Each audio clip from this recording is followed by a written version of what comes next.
different political backgrounds. So it is really important that people understand that we are the transparent ones, and that there are others that are hiding behind this, behind the lack of clarity around third-party advertisers and the lack of transparency that independents are required to maintain. Thank you. We have a question here. I live in Southwest Edmonton. I'm glad you got the Terwilliger Drive project done, but there is still major congestion and delays. How will you make sure the projects better solve the problems as mayor? So the Terwilliger Drive project, pardon me, is an excellent project. It started being a $1.2 billion freeway and is now a $300 million roadway upgrade that will deliver the same results at a quarter of the cost. It's going to take a little bit longer to finish that work. Here's what I don't like about it. Our city administration wasted a lot of time this summer not getting that project done as fast as they could. That must change. Our city administration allowed 23rd Avenue to have lanes closed along it to build a bike lane. We might need a bike lane. We can talk about bike lanes, but we certainly don't need to build a bike lane at the same time that other roads are closed. It is the coordination of projects that is falling down. As a city, we need to start something, get it done before we start something else. We need to sequence these projects, manage them properly, make sure that they are not going over budget, make sure they're not taking too long. I have spent 30 years of my life before I got onto council managing construction projects, managing design teams. I know it can be done better.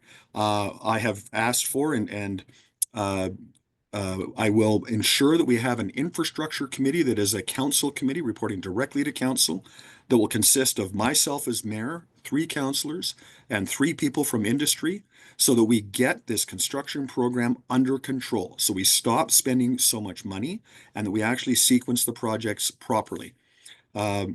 There's simply no excuse. A lot of this congestion can be predicted, which means it is inexcusable, intolerable, should not have happened, and I will fix it. Thank you for that, Tim. So Brad has 2 questions here, a little long, Okay. so I've shorted them into one. So, can city council adopt zero-based budgeting through a motion, or are there legal or regulatory barriers to making that change? Since zero-based budgeting requires administration to review every line item, how soon could it realistically be implemented? Within 2025 or only with the next fall budget cycle, 2027 to 2030? I think it will take, so zero-based budgeting or a line-by-line review of the budget is absolutely something I'm advocating for.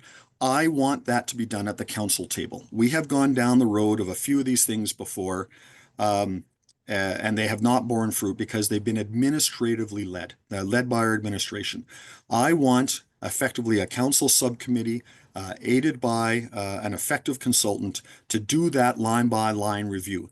I want to establish a third party, what I'm calling a blue ribbon panel, essentially an effective and efficient and external board group of people from a variety of professions and market sectors to help us with that line-by-line review.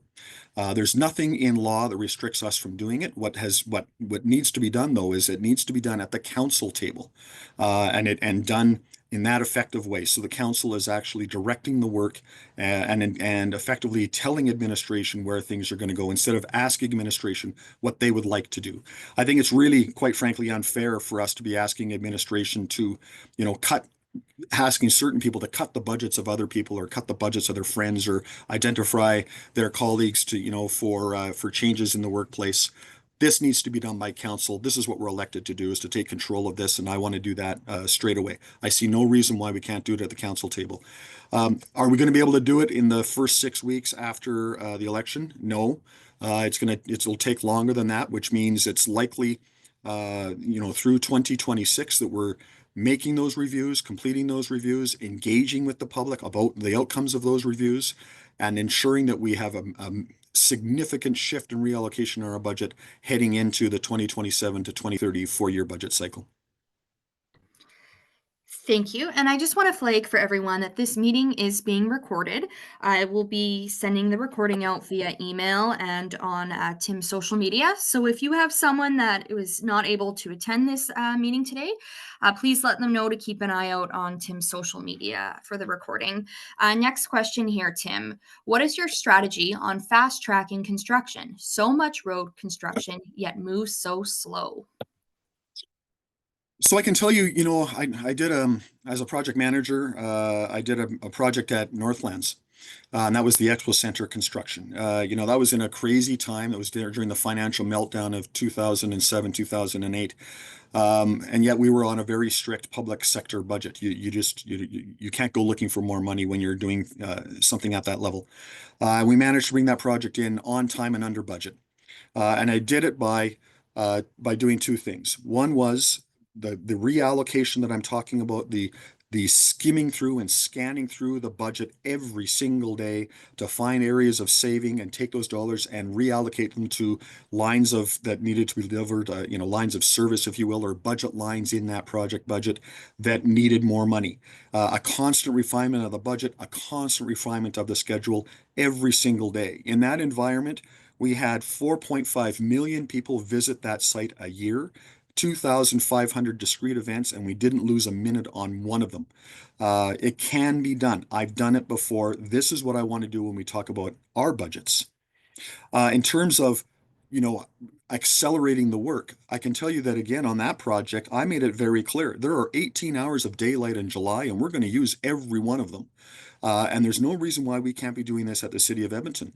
The big disappointment for me on the Twilliger Drive project is how slow the current progress has been when there's all those daylight hours and we see equipment idle. So absolutely, this is an opportunity, and I want to get back to get in, get done, and get out. That is absolutely what we need to do when it comes to our construction projects, and make sure we're not closing all the roads and half the bridges to downtown at the same time. Thank you. So we have a question from Tyrell here. How are you going to improve the safety of the LRT so people will actually use it? This has been an issue you've heard at the doors, Tim. So please address this for everyone. Yeah, thank you. So thanks, Kirsten. When it comes to safety generally across the city, I want us to move back to a community policing model. Now, this is where we see a much greater presence of police officers, peace officers in the community, not just essentially being in the space, but being involved in the space, collaborating with and being accompanied with healthcare professionals and other professionals in the social service ecosystem so that we're bringing solutions to the troubles that we see immediately when we see them. True community policing, where you see police that are know the merchants that are on the street, are at the community league meeting, are at the business association meeting, get into the seniors center, that know their neighborhoods, know their streets, know their environments, and are ready to bring the solution sets that we need. With respect to LRT specifically, we used to have a dedicated LRT beat squad, effectively community beat cops on the LRT trains and on the LRT stations. And again, this is not from in a top-down persecuting and prosecuting people for a health issue, but it is presence in that space that allows people uh, to understand that there's an expectation around behavior, and also that there's a presence in those spaces that bring the solutions we need in the moment that we need them. So, not just on LRT safety, but in community safety generally, I see a two-pronged approach here where we've got a much stronger community policing ethic, and we've got a much stronger relationship with the province so that people that really need support and assistance actually have a place to go and be in the daytime hours so that they can actually get the support that they need. I'm going to circle back to this provincial relationship thing a few times in this session. Barb here has a question. Jaffer says in his Instagram, you, as well as Walters and Knack, supported tax hikes in last council. Is this true? And why did you support tax hikes in this last administration? So I have voted against every single tax hike save one. And I can explain the circumstances of that one. There was a vote in 2024 where there was a backroom conversation that went along the lines of this. Now, this was a private conversation, so I'm not going to get too detailed, but effectively, the conversation was if there was not unanimous support for the budget, then projects were going to be defunded in particular people's wards. Those projects included the Twilliger Drive project, the Ambleside Service Yard project, and work on 66th Street, just to name three. And it was made very clear that if somebody voted against that budget in that day, then this rather vindictive group of people was going to turn around and reverse votes of support on very key projects and replace those projects with other spending. So I was put over a barrel, quite frankly, by my colleagues, and I was compelled to vote yes that one single time. Otherwise, I have not voted for any property tax increases. Uh, Councillor Walters, to my recollection, in the 4 years we served together, voted for the budget every single time. Councillor Knack, in the 8 years we served together, has voted for the budget every single time, except in 2020, in the fall of 2022. I think I have that right. Fall of 2022. Yes. Thank you. So, Tim, after this next question I'm going to read, we're just going to take a quick water break here. Okay. So, Blatchford is close to the essential services for so many of those in need of them. What has stood in the way so far of developing Blatchford for affordable housing slash transitional housing? And what will you do differently to make this happen? Everything in Blatchford. Blatchford is first of all, I mean, there's so many things wrong with Blatchford. I stumble over myself when I try to tell you all of them at the same time. Blatchford's being developed by the city. That's the first mistake.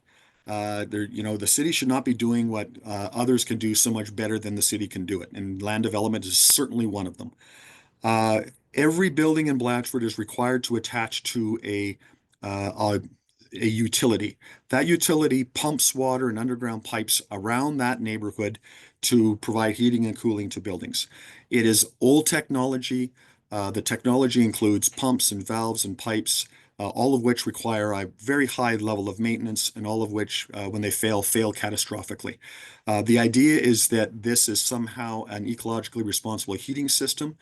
All of those items I just talked to you about are powered by the grid. The grid is powered by natural gas generation, so it's not even that ecologically responsible. Every building needs to connect to that, but at the same time, there is still a natural gas network that is being put into the neighborhood. So we have redundancy of utilities that adds to the cost. We have architectural standards where the city of Edmonton is trying to match the architectural standards of nearby neighborhoods like Glenora. And what that is doing is driving up the cost of those buildings. But the interesting thing is that those standards actually compromise the energy efficiency of the very building that is being clad or that is being constructed. So we have policy that works against these ethics. And then the final thing is that when you are attached to that utility, the operating costs of the buildings are very expensive.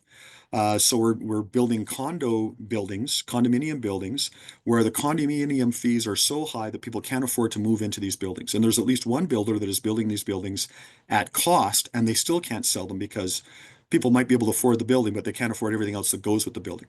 There are so many things wrong with Blatchford. It's just ridiculous. So what would I do? I would tie a bow around that utility and call it a day. I would insist that we involve our private sector development community with these provisions. You must meet our density goals, and you must meet our ecological goals, which is either near net zero or solar net zero. And then let our very innovative home building industry go and deliver the things that we want them to deliver and get out of the way. And I think that we would see thousands of units in Blatchford over the next few years. In fact, I could almost guarantee it if we simply get the city out of the way and get all of the red tape out of Blatchford. And just a water break now, Tim. We'll just let you have a minute. Thanks, everyone. We'll just jump back in shortly. Thank you again for attending this afternoon with us.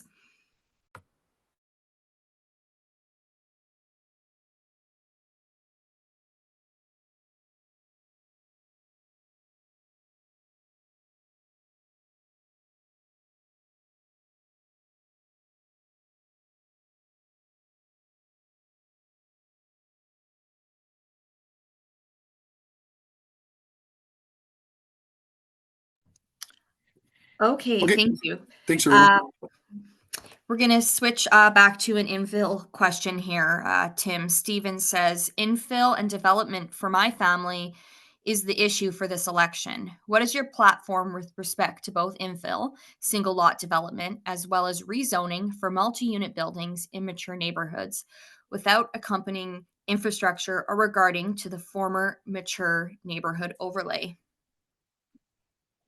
So first of all, we need to shift our infill emphasis to those big open spaces, places like Blatchford, like I just said, Northlands, downtown, the university spaces, great big spaces where we can build thousands of units of housing and take any pressure off that we have on building supply and building cost. Within the first 40 days of the election, as your next mayor, I will move a motion that will amend the existing zoning bylaw in the following ways. Maximum height of about 2 stories.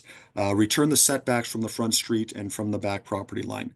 Maximum of 4 units. If you have more than a unit or two on your property, then you need on-site parking. A management plan for the trash.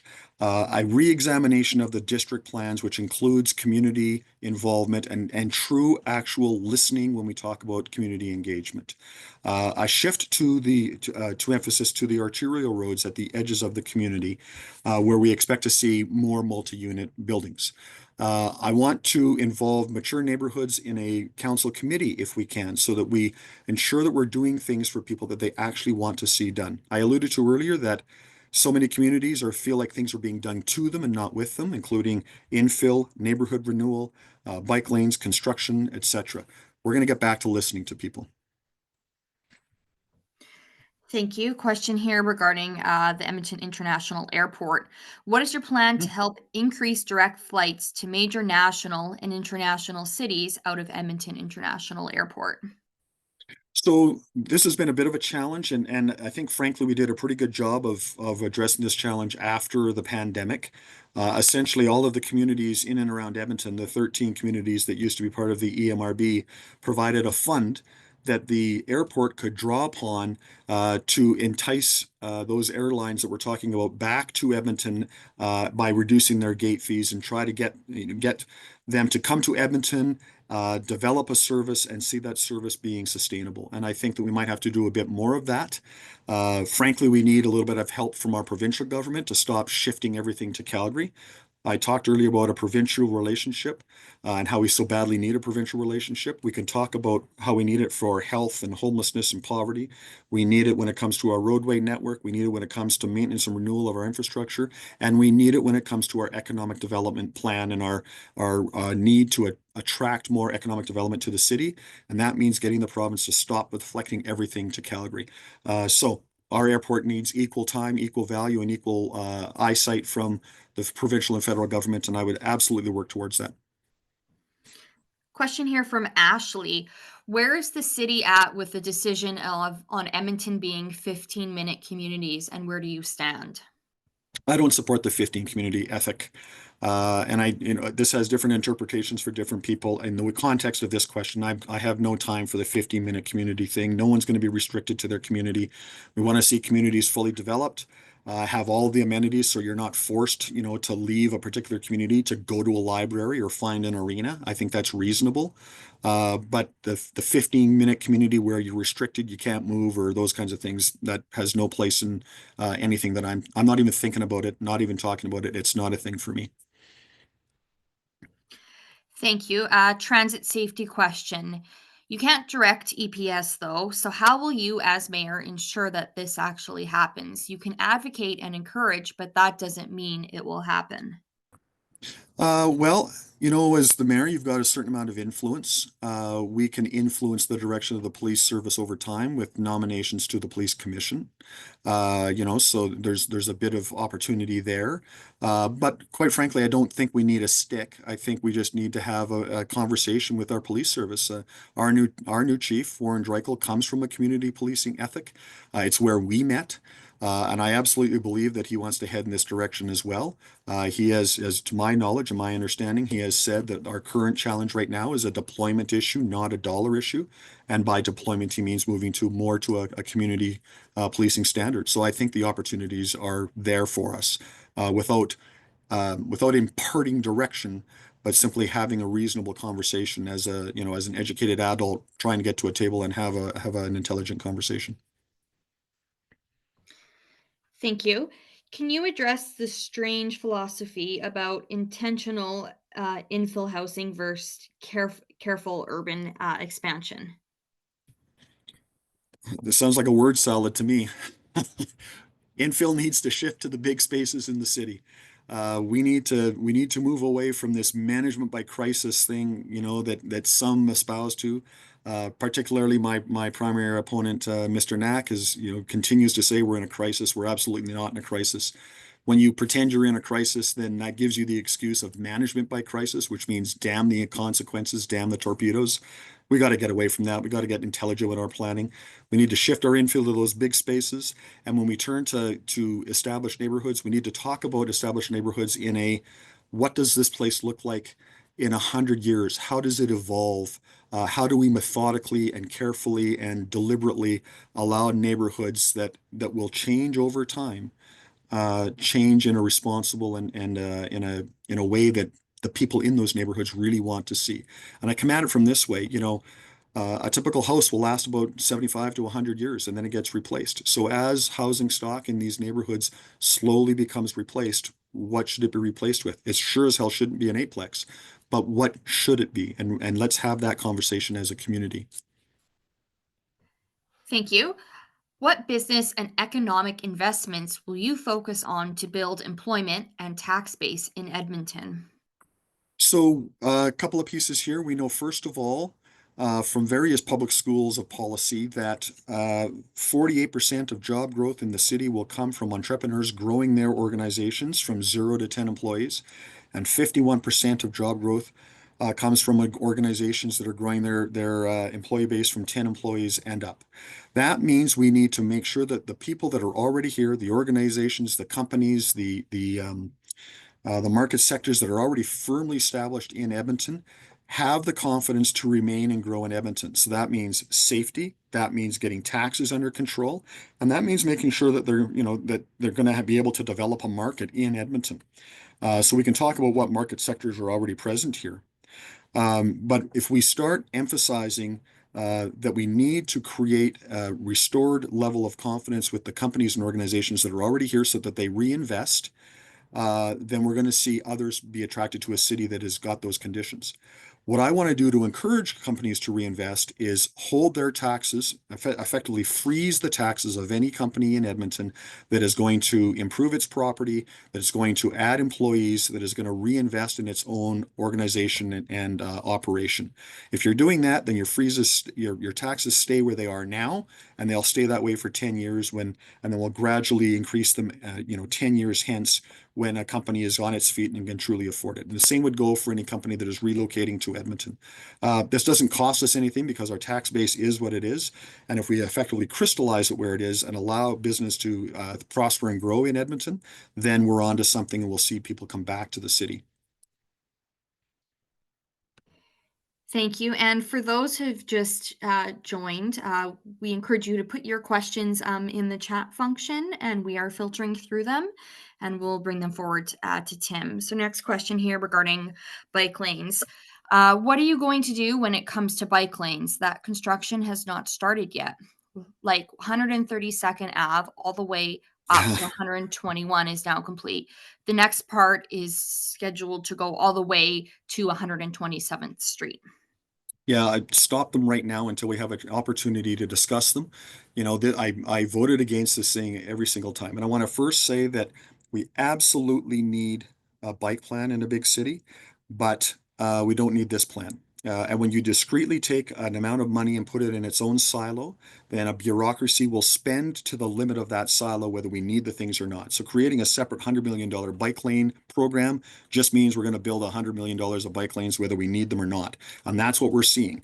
Why build two bike lanes on 132nd Avenue when one would do? So I've moved motions in the past to stop these things while we review each of the individual projects and invite our communities to come and talk about the individual projects that is being considered for their community and go from there. And I would do this at the first meeting of the Infrastructure Committee in February, which is already on the calendar. So I would absolutely do that. And then we need to talk in terms of priority. Is maybe the a bike plan is something that is really needed, but maybe it's not needed as much as reducing taxes. Maybe it's not needed as much as investing in safety. Maybe it's not needed as much as investing in maintenance and renewal. We need to start setting some priorities because we can't do it all right now, and I'm not sure bike lanes is the top priority. Thank you. Question here from Barb. How does the concept of Team Better Edmonton candidates work? It's something maybe a lot of voters don't understand with their various candidates in the wards being associated with the Team Better Edmonton platform. How will it work on council? So our Better Edmonton team consists of 12 ward candidates and me as mayor, so 13 people, and we all have these common tenants common to our various platforms. Safer streets, tough on taxes, build it better, and change our infill circumstances. When we all get to council, uh, we have been supported, we've been elected by people in the community, and those voters have a certain amount of expectation. They're voting for a particular thing. They're voting for a platform that I've been pretty clear about. And so when we get to council, we need to keep that in mind, that the voters of the city of Edmonton have endorsed a particular direction and a particular plan. So that's the first step, and making sure that everybody is understands that this is the conditions by which we should be governing ourselves by. There is no whipped votes at city council because there's frankly no power imperative. At the federal and provincial level, the prime minister or the premier can kick somebody out of cabinet where they have no influence on the decisions. Remember that all decisions at those levels are made in private. They pretend to make them on the floor, but quite frankly, when a party has power, then those decisions are made and those things are going to be passed whether opposition parties want them to or not. So there's no such thing at city council. I have no way of demanding someone vote a particular way or they're off council because that condition doesn't exist. There is no caucusing allowed at city council. There is no whipped votes. So those deeply partisan issues, or those divides, those power structures that cause these divisions don't exist at city council. It is still a collaborative model, and that doesn't change after the election. I would note that, part of the apprehension around parties is that we will see this deep divide, that we'll see this us versus them thing. And I invite you to explore the websites and the social media channels of all of the Better Edmonton candidates and whether you agree with what those people are saying or not, whether you agree with their platforms or not, look at the way they're saying things. Ask yourself if they're making very personal, deep personal attacks on any other candidates. Ask yourself if they're speaking in rhetoric and making accusations that can't be proven. And then go and look at some of the incumbent councillors and look at their rhetoric and ask yourself, quite honestly, who brings a level of discourse and maturity and willingness to get things done at the city table versus some of these incumbents that are really just interested in personal battles. It's quite telling if you actually have a look at these various places. Thank you. Question here. How will whistleblowers be better protected in our city? A great deal of abuse in and in various roles. There is whistleblower opportunities with our auditor's office. Our auditor is an employee completely separate from city administration, and there is whistleblower opportunity and anonymous complaint line stuff that allows the auditor to get involved in situations that need to be addressed. Thank you. What are your thoughts on Edmonton Global and the region's economic development slash FDI objectives? Well, I'm going to go back to what I said earlier that, we sometimes overemphasize attracting business from away at the expense of giving confidence to the businesses that are already at home. So I think that if we emphasize making it more attractive and improving the confidence of people that are already here, we'll set the conditions where other people will want to come here.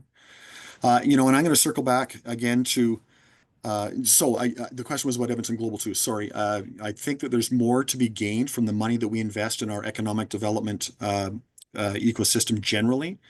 We're putting a lot of money into Global, into Explore Edmonton, into Edmonton Innovates, into city administration.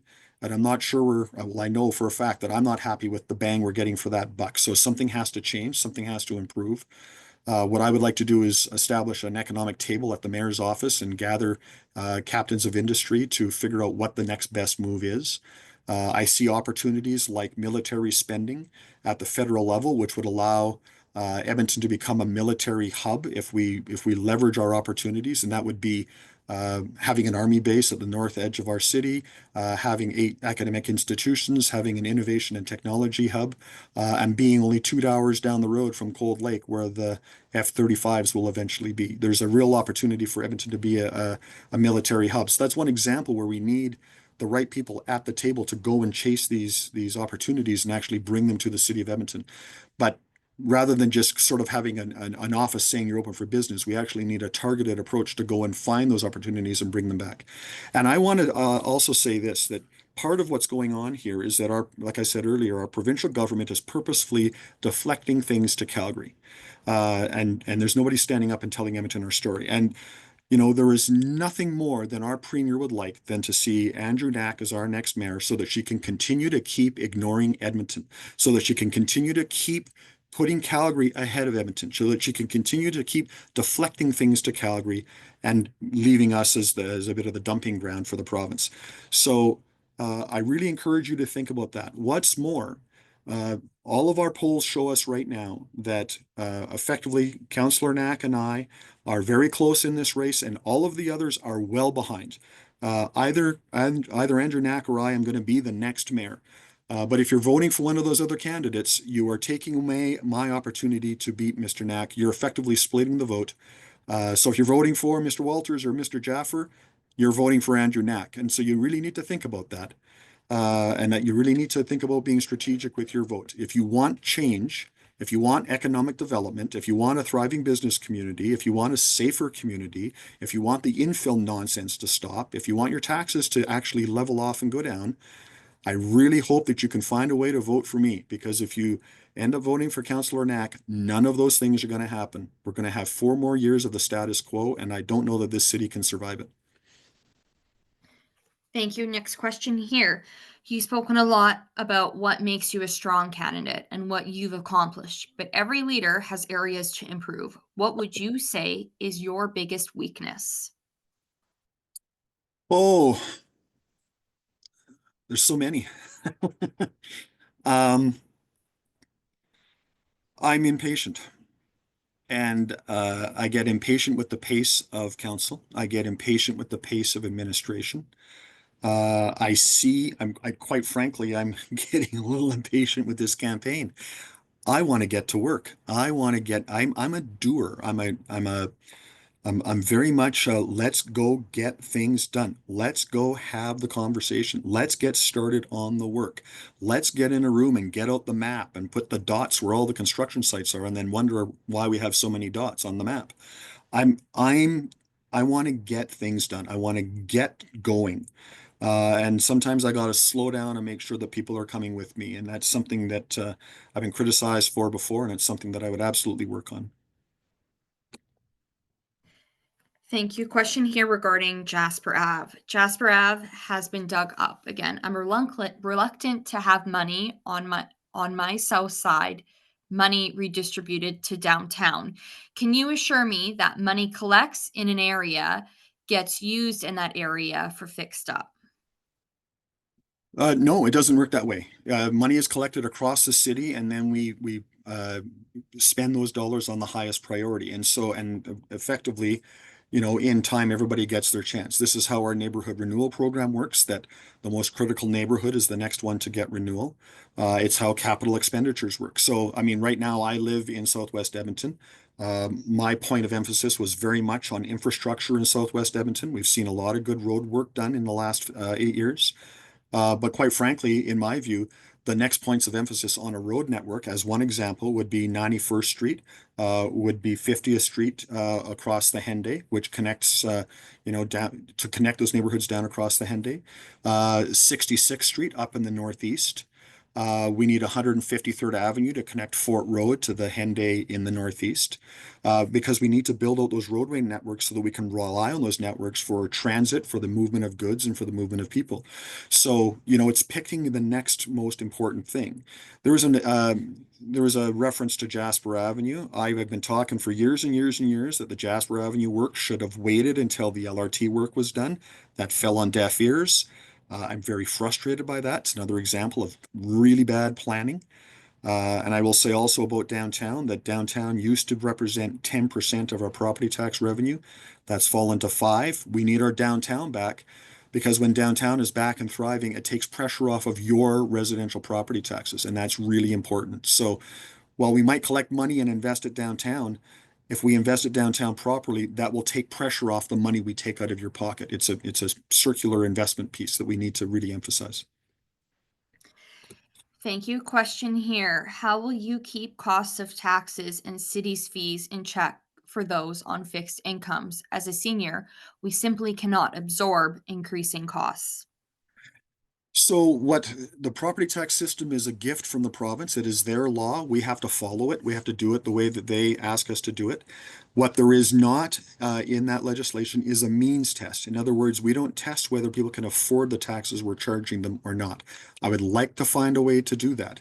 If you're on a fixed income or you can't afford your taxes, you can do this kind of weird reverse mortgage thing, which freezes your payments at where they are now. And when your home is sold, then there's a reconciliation. I'm not sure it's the greatest plan. We need to do something more for that. More than that, we need to start planning our budgets like you do in your house. When you sit around your kitchen table or your boardroom table, you figure out how much money is coming in, you figure out what your expenses are, and you figure out if there's any money left. And if there isn't, then you go find a way to reduce your expenses. The city doesn't do that. The city thinks about all the things that it wants to build, all the things that it wants to do, adds them all up, and takes those dollars out of your pocket without thinking about whether the city can afford them or not. We need to start planning our budgets the way you plan your budgets. And when we do that, the pressure on taxes will come down. There are efficiencies to find in the system. I guarantee it. I've done it my whole life. I can tell you, as an engineer with 30 years experience on 700 different projects, not a day went by that I wasn't into a budget looking to harvest savings, looking to get more efficient and apply those dollars to what really needed to be spent. And I would do it again as your mayor. Thank you. A reminder for everyone to add your questions to the chat function for those who just joined us this afternoon. We do have a lot of questions coming in, so we are going to go over the 4:30 mark a bit, so please stick around if you can. Next question here, Tim. How will you work with the councillors who are part of the current council if some of them get elected, like Jan's? I'm worried that some could get elected again. You keep insulting them, and I don't know why they will listen to you. Well, I'm not sure that I'm insulting them as much as I'm reminding people of what's been going on for the last 4 years. I think if there's insulting language, it's kind of one way, but I'm not going to dwell on that. Again, for 30 years, and when I show up at a construction site on the first day, I don't get to pick who else shows up on that site. I don't get to pick the plumber and the carpenter and the electrician.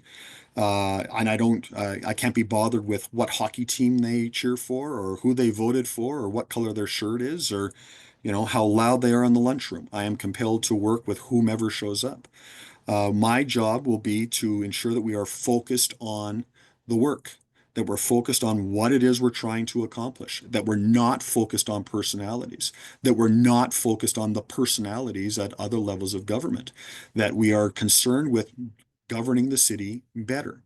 And I quite frankly think that there's enough common ground to be found with anyone. I've been doing it my whole life, finding common ground with people that may not generally agree with you, but certainly somewhere in our various experiences and our various goals and objectives, we have something in common, and we work towards those common objectives and build consensus and collaboration by doing that.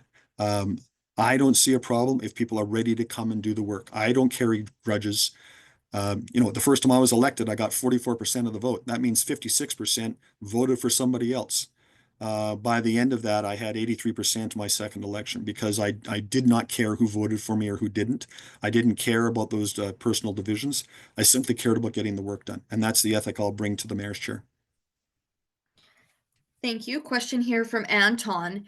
Do you have a plan to expedite permits approval in order to decrease vacancies in our commercial buildings and properties?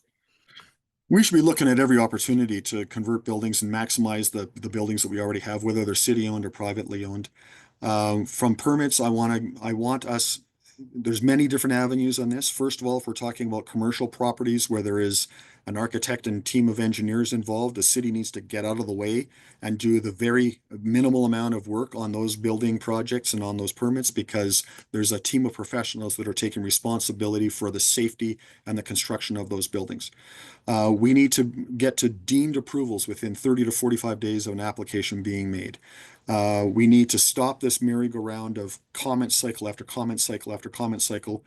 City gets one chance to comment and that's it. We can involve private sector professional architects and engineers to issue permits on behalf of the city. This is something that Vancouver does. There's a number of ways that we can involve others in that work, that we can improve the delivery of permits, improve particularly the delivery of inspections. And it all just starts with improving the culture and ensuring that those that work in those groups understand the expectation that people have of them to get the work done as quickly as possible. Time is money, and we can't be wasting other people's money because we can't be bothered to do things in a timely manner. Thank you. What's the one underlining philosophy that guides how you decide which problems to solve first, and how do you ensure your approach doesn't just shift burdens from one area to another? Well, my approach, the day after the election is to do the most the clearest, most easily delivered motions first. And so that would be something on infill because that's very directive. We don't need more reports. We don't need more expert opinions. We know what's wrong with the zoning bylaw. We just need to go fix it. So a motion that says go fix it is a really easy motion to make. A motion that says repeal the bag bylaw is really easy to make. So my emphasis in the short term would be to correct the very easily correctable things that have been identified through this election period, and frankly, give people a little bit of confidence that they have been heard. And then, move to the longer term and those things that are of highest priority. So for me, the things that are of highest priority are our budget and safety in our public spaces. There's a construction piece there that would be the third most important thing, I suppose, or the third thing that would be done immediately. But that takes a bit more contemplation and planning and understanding. Not a long time. I'm talking months, not years. But the things immediately out of the gate would be the things that are most discreet and most easily done. Thank you. Question from Monica. Do you have any particular plan for development of Edmonton's River Valley? No, not really. We've done a great job of preserving our river valley for a very long time. I think it's 40 years in running where we've preserved that as just this very unique natural space, this very lovely public park. I think there's room for a little bit of uh, that we can add a few amenities, if you will, in that very urbanized space on the north side between Grope Ridge and Dawson Bridge. There might be some opportunity there for a little more activity, a little more accessibility.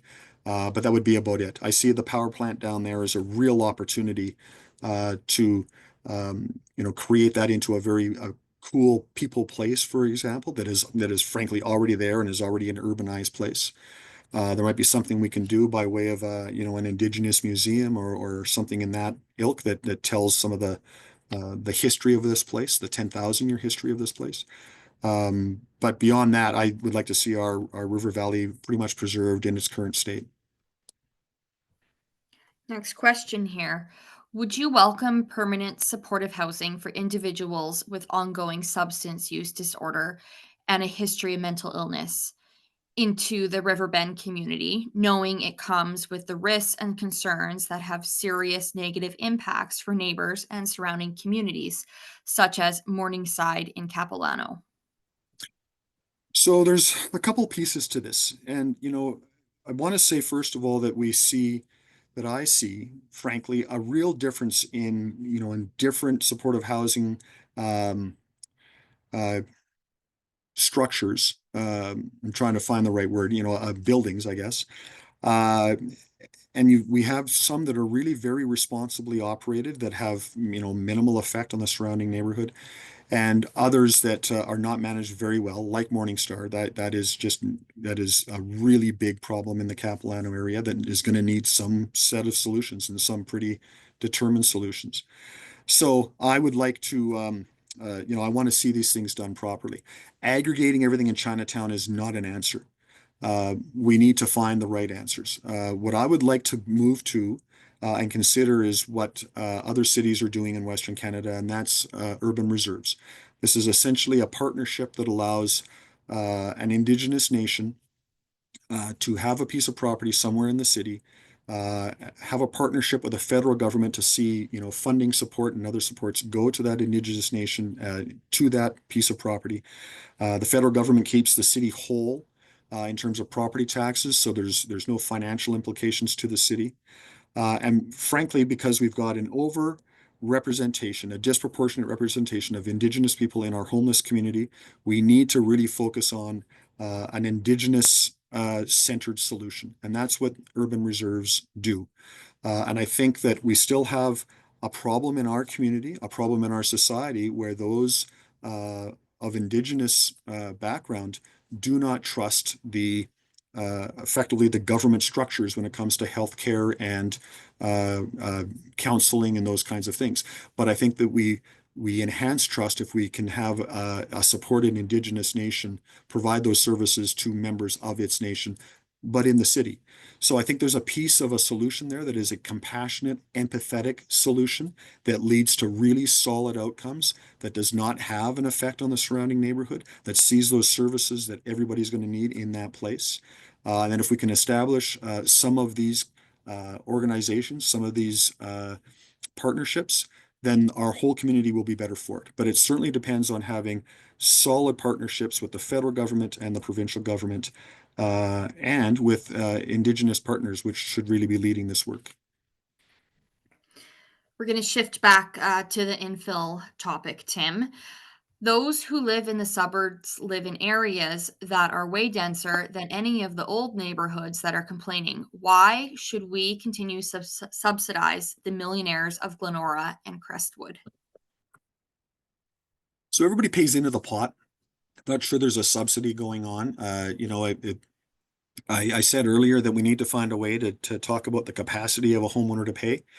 But effectively, the property taxes are tied to the value of the property, and everybody pays essentially the same depending on the property, their property value.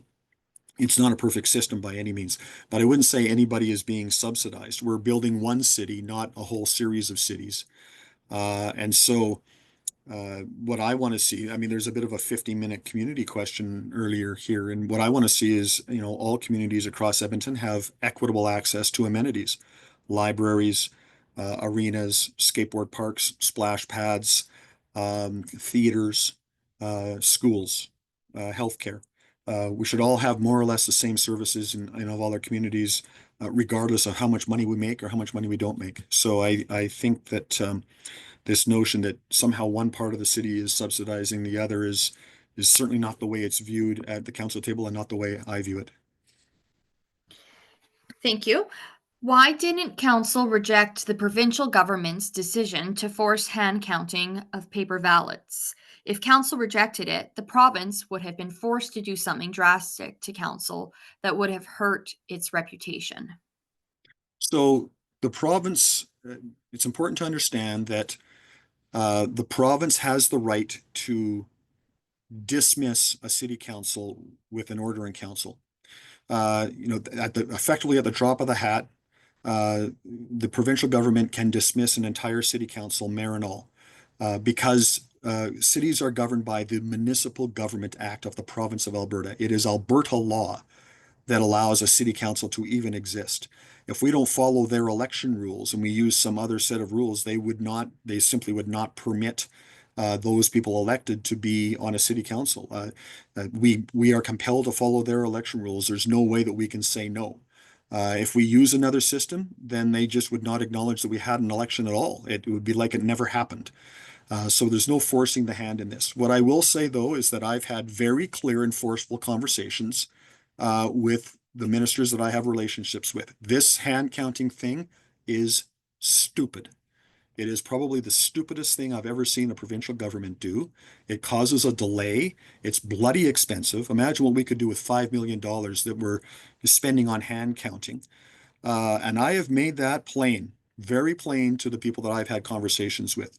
I mean, the machines we're talking about are dot counters. If we can't trust those dot counters in a provincial election or in a municipal election, then we can't count them for high school diplomas either. Because it's the same machine. It is a level of pandering and ludicrous government that is quite frankly unmatched, and it's dumb, and we shouldn't be doing it. And hopefully they see it for the next one. Thank you, and we're just about to hit that 4:30 mark here, but we're gonna go over past 4:30, everyone, because we still have some questions here, so stick around for more questions to be answered. Question here, Tim from Andrea. Do you have any specific strategies in mind, plan to target violence against women and girls in Edmonton specifically? Well, I think that we all fear. I mean, I'll speak for myself. I've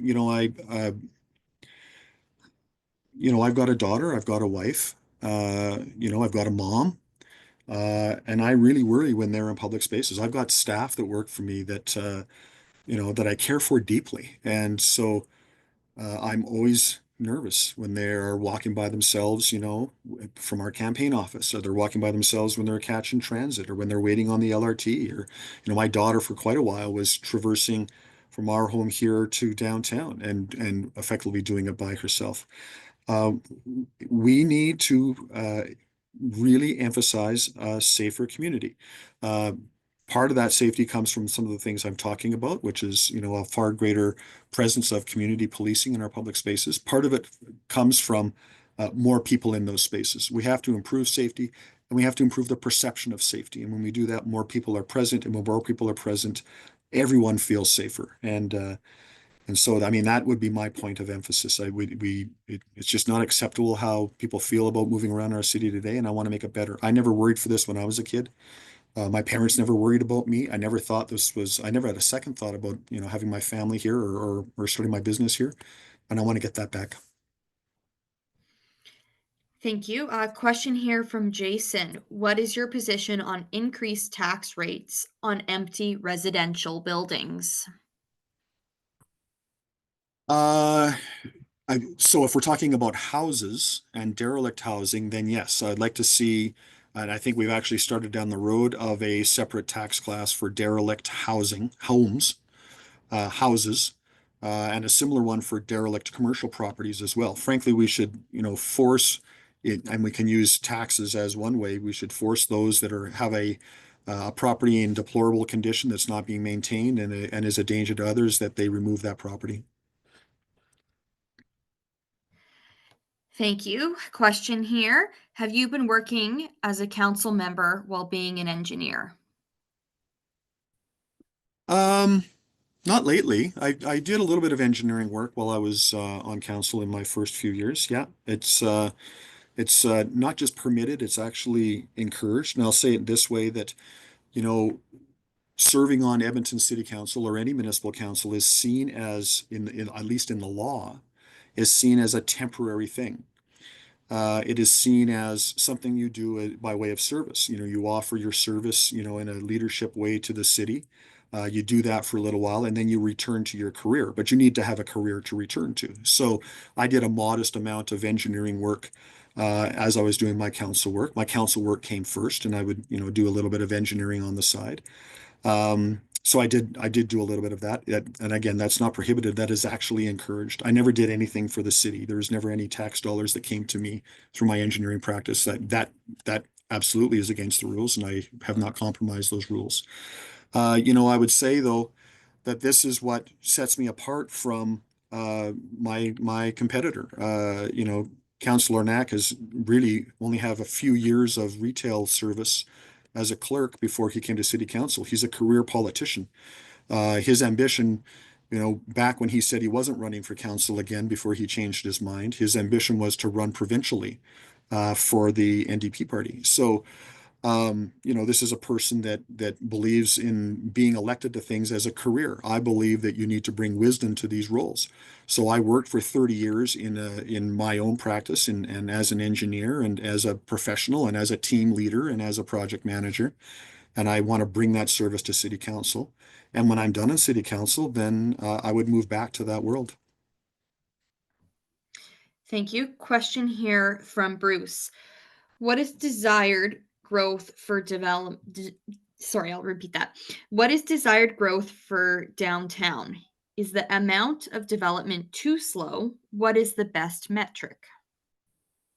Well, it's too slow. The metric is when we start feeling safe downtown and when there's a lot of people downtown and it becomes that appealing place, that cool place. When you think, geez, work is done, school is done. I don't know what I'm going to do, but I'm going to go downtown and I'm going to find it there because I know downtown is the place to be. Then we've won. That's when we know that's the metric, that it's safe, it's attractive.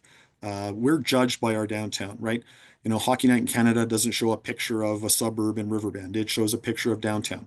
This is how we roll. So what we really need to do is emphasize turning downtown into a 24/7, 365 neighborhood. That means more people. That means more housing. That means more business to support that housing. And that starts an upward spiral of activity and presence and energy and involvement that makes it an attractive place. So right now, the pace is woefully too slow. I don't know, frankly, that we could ever get to a pace that's too fast in terms of downtown development. Um, it doesn't seem fathomable to me. If we ever got to that place, that would be a wonderful problem to have. Thank you. Question here. Why was your voice not strong in council meetings for the last two terms? You were supporting mayor's decisions and never raised concerns against bike lanes and infill projects. So that is profoundly inaccurate. I I don't know where that question's coming from, but I have uh, been railing against infill projects, for the last year. I have voted against so many spot rezonings. I moved a motion to create a moratorium on infill housing back in June, a motion that Councillor Knack and his friends would not even let me present, never mind generate a vote on. I have voted against bike lanes every single time, not because we don't need a bike plan. There is $40 million of bike lane infrastructure, bike path infrastructure in the Terwilliger Drive project. There's a right way and a wrong way to do a bike plan.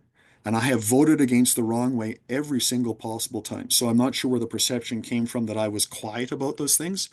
Um, just go back to the last council meeting where I actually moved the motion to actually halt all bike lanes. I'm not sure I can be louder than that. Thank you. And we're going to take two more questions here, Tim.